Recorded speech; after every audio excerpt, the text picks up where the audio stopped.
Hello, friends. Welcome back. This channel is dedicated to explaining narcissistic abuse with the goal to help you to break out of the narcissistic web that so many people can get stuck in for decades. That being said, what I'm talking about today are 10 ways that covert malignant narcissists insult you and erode your self-esteem. And the reason I included so many different ways that they do this is because sometimes when a narcissist has been called out, they'll stop or seemingly stop doing one behavior, and it may look like they're changing. It might, and I stress the word might, look like they're putting forth effort to modify their behavior when in fact all they're doing is switching tools. I was caught using that manipulation tool, so I will use this one.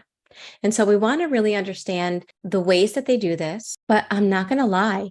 Learning these tactics, learning the tools that they use, understanding the narcissist is going to help you to understand them, but it's not going to guarantee that you break free of narcissistic relationships. If you want to know how to do that, you have to watch the end. So let's dive in. For those that don't know me, my name is Michele. I'm a certified trauma-informed recovery coach. I specialize in helping people overcome narcissistic abuse and complex PTSD. I'm also the founder of the Thriver School of Transformation, where survivors of narcissistic abuse from all over the world meet together live on Zoom. We work through the side effects of emotional trauma together. Okay, so let's dive into those 10 ways that narcissists insult and erode your self-esteem. Number one is by direct rejection. This is overt abuse, where they basically tell you that you're not good enough for them or you're less than them and everyone else they've ever known, where they literally insult you to your face. That's the easiest one to identify because it's not hidden. It's very obvious. Number two is covert insults that are disguised to help you. They insult you, but then they do it telling you that they're just telling you this. They're just telling you that you look awful and that you're less than everyone else and that you're so horrible because they care. And they're trying to help you better yourself. And the thing with this tactic is if you call them out for it and you tell them how much it's hurting you, they will pretend to be like shocked that you would think that this was something negative. They would be in shock that you don't see the value of the fact that they're trying to help you. Number three has to do with the fact that there are crimes of commission and crimes of omission. There are things that people do wrong by what they do. And then there are things that are done wrong by what they don't do. And in this case, a narcissist will insult you by acting as if they don't notice you, acting as if they don't see any of your accomplishments or anything positive that you do. And this can be seen with a significant other or with narcissistic parents that love to triangulate their children. So for example, they'll see one child gets a B- or a D on a paper and they're praising that child if that's the golden child. The scapegoat comes home and they have an A+ and they're like valedictorian and they're getting awards in school, and the narcissistic parent will do backflips for the golden child and will have this blank stare at the scapegoated child's achievements. It's not that they're saying anything, but it carries the same pain and it affects your self-esteem the same way, this absolute non-reaction from a narcissistic parent, especially when, because you can think, well, maybe my parent just isn't like that, but especially when they notice that for the other children, the other siblings, there is a huge reaction. And it's the same thing with the significant other. Let's say you get all beautiful for a night out with your significant other and they don't compliment you. So in the beginning, you might be like, oh, but they're just not that kind of person. But then you go out and they compliment everyone. And then they come home, they're talking to you. Did you notice so-and-so's hair? She looked so beautiful. She looked amazing, but can never say one nice word to you. It's a very covert way to insult and erode your self-esteem. Number four is through projection of their shame. Narcissists cannot tolerate shame. And so what they do is when they notice it inside of them, they will fling it onto their family members and cause you to feel bad about yourself. So they're displacing their shame onto you. And because they're so scared of feeling shame or even seeing any kind of shame inside of them, they harp on you and make you feel like you don't breathe correctly. Everything you do is wrong. Number five is through scapegoating. No matter what happens wrong, it's always your fault. If something goes wrong, it's your fault. If something goes right, even if you did it, it's because of them. And so they constantly keep themselves in this place of power, keep you feeling unworthy and a burden, and as if everything in life is your fault. And they ostracize their target as well. And again, one of the main reasons they do this is so that they don't ever have to be responsible for anything, because after all, it's all your fault. 6 is through gaslighting. This is where they insult you and erode your self-esteem all in the same breath, right? So they say something really nasty to you, and then when you call them out for it and you express that you didn't appreciate or like what they're doing or how they're treating you, they'll turn around and say they never said that, or that you twisted things, or that you just love to fight and that's why you're saying this and why you're doing this. So they're insulting you and you can't even get that validated, acknowledged.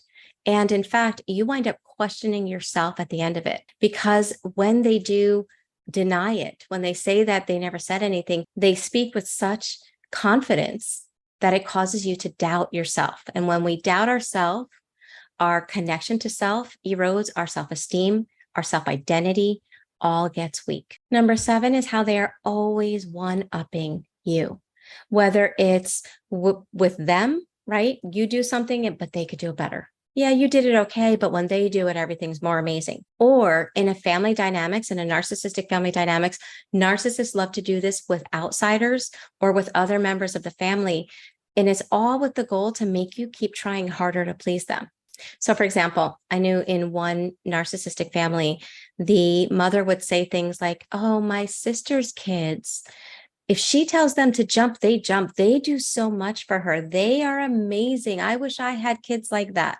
One-upping in between cousins. A narcissistic parent can do that, or they can do it with siblings as well. If you're in an adult relationship with a narcissist, they can do it with friends in your friend circle, with other people that you work with, but they're always comparing you and you always are on the downside. Number 8 are the famous backhanded compliments. Get all dressed up and they're like, oh, wow, that skirt actually makes you look skinny, or you actually look good today. Or you cook a meal. Wow, this actually wasn't horrible. And it's always with this implication that normally it is horrible. Normally you look horrible. So that even when you look good, or even when they are acknowledging it, because maybe they're forced to, maybe you're around people that are telling you it's a good meal, or people that are complimenting you. And so they're forced to acknowledge it, but they do so in such a way that it doesn't even feel good, because you're left thinking, oh, wow, they're making it sound like normally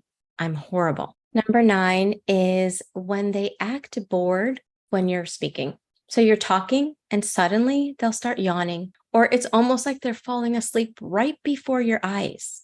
But the second you start talking about them, they come alive. They are inadvertently trying to portray that you don't matter. In fact, all of the things that I'm mentioning, they all touch on subconscious beliefs, right? That are provoked in their targets. I don't matter. I am less than. I'm not good enough. I'm unlovable. And everything they do is constantly trying to poke their finger in your wounds.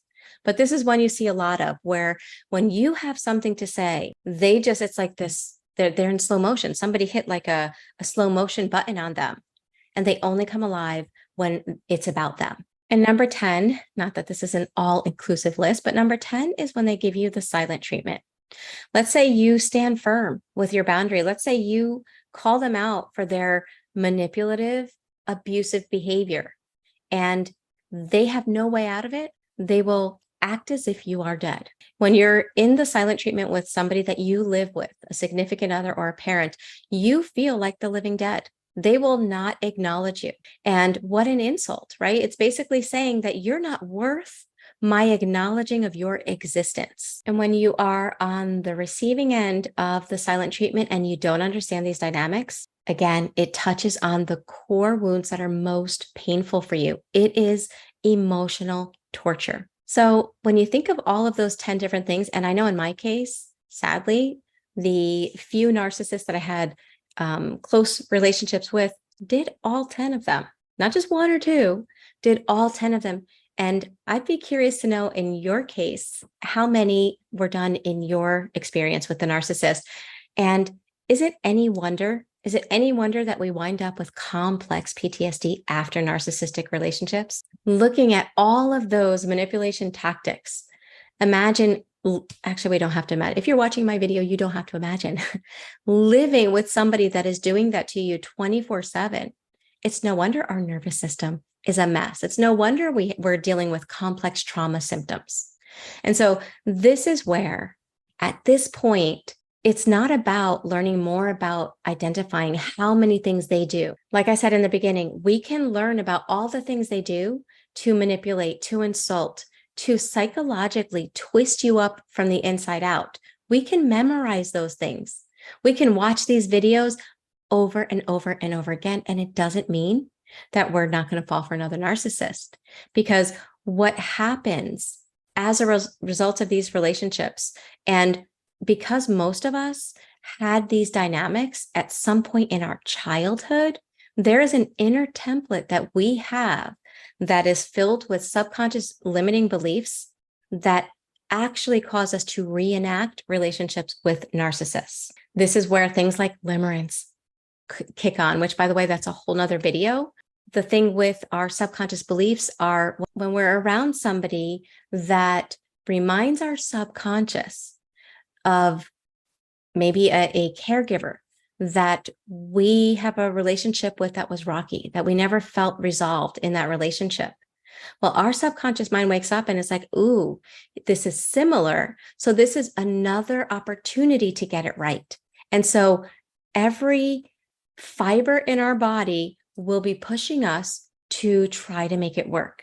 It's also why so many of us stay in these dynamics. What are we doing when we're staying? We're trying harder. We're trying harder and harder. We're yanking our personality inside out. We're trying to get it right. We're trying to do, be, think, and feel whatever we're supposed to in order to make the relationship work. We don't realize why we're doing that, but the reality is the reason we're trying harder and harder and harder is because the narcissist puts us in a chronic fawn trauma response. So we are fawning because of the narcissistic abuse. And we're trying to fix the relationship by fawning even more. And it doesn't work. Then we get out of that relationship and we want to have healthy relationships, but we were stuck in a fawn response for so long that when we go into another relationship, it's still there. It's still on. So we can either attract narcissists on accident, because narcissists love people that fawn. Yes, please fawn, please stifle you so that you can be there for me. That's the whole underlying thing about narcissist. So if we're stuck in the fawning response, we are like a magnet to a narcissist. Then on top of it, if we're stuck in a fawn trauma response, it's difficult to have healthy relationships because healthy people have a hard time with somebody fawning. They don't want somebody to fawn. They want somebody to show up as their real self. But if we're fawning, this is the thing with fawning. We're not fawning because we like it or because it's a personality trait as much as it is a trauma response that we learned to use to keep ourselves safe. Why do we fawn with the narcissist? So that we can avoid some of their anger, right? Or we do something the narcissist doesn't like, we stop doing it. That's fawning. We are constantly stifling us to try to make them happy. The antidote to never being in another relationship with a narcissist isn't so much memorizing the narcissist as much as it is breaking out of your fawn trauma response.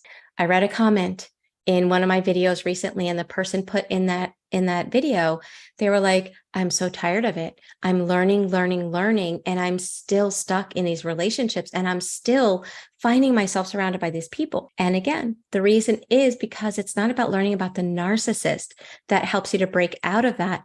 It's about uprooting what the narcissist did to your nervous system that keeps you stuck in trauma responses, stuck in limiting beliefs. When you uproot that, that's when things start to change. And guess what? That's what we do in Thriver School of Transformation. We meet every week and our focus is on putting the focus inside, seeing what's there, seeing what we can upgrade, what we can uproot from the narcissistic abuse, what we can unlearn so that we can be our best selves. And this month in July, we are doing how to stop fawning. So if this video resonates with you, then make sure you come check us out. There are 9 to 12 live meetings every month in Thriver School of Transformation, and it's only $79.99.